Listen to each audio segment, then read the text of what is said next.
গাৰ নোম শিয়ৰি উঠা এটা ঘটনা। এখন ট্ৰাকৰ ভিতৰত উদ্ধাৰ হৈছে 42টা মৃতদেহ।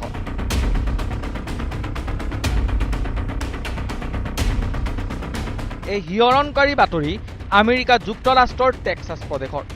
টেক্সাছ প্ৰদেশৰ সান এণ্টনিঅ চহৰৰ ওচৰত এখন 18 চকীয়া ট্ৰাকৰ ভিতৰৰ পৰা কমেও 42টা মৃতদেহ উদ্ধাৰ কৰা হৈছে। স্থানীয় সংবাদ মাধ্যমৰ উদ্ধৃতিৰে বিবিচিয়ে এই বাতৰি প্ৰকাশ কৰিছে। ছ'চিয়েল মিডিয়াত পোষ্ট কৰা ফটোবোৰত দেখা গৈছে যে বৃহৎ সংখ্যক জৰুৰীকালীন উদ্ধাৰকাৰী কৰ্মীয়ে এখন ডাঙৰ ট্ৰাকৰ চাৰিওফালে ভিৰ কৰিছে। KST টিভি চেনেলৰ বাতৰি মতে গাড়ীখন সান এণ্টনিঅৰ দক্ষিণ-পশ্চিম দিশত ৰেলপথৰ কাষত পোৱা গৈছে। নিউয়ৰ্ক টাইমছৰ বাতৰি অনুসৰি সান এণ্টনিঅৰ আৰক্ষী কৰ্মীসকলে ঘটনাস্থলীৰ পৰা সন্ধানহীন বাহনখনৰ চালকৰ সন্ধান চলাইছে। টেক্সাছৰ সান এণ্টনিঅ আমেৰিকা মেক্সিকো সীমান্তৰ পৰা 250 কিলোমিটাৰ দূৰত্বত অৱস্থিত।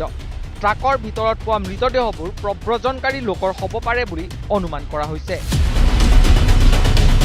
News desk report, north east নাও।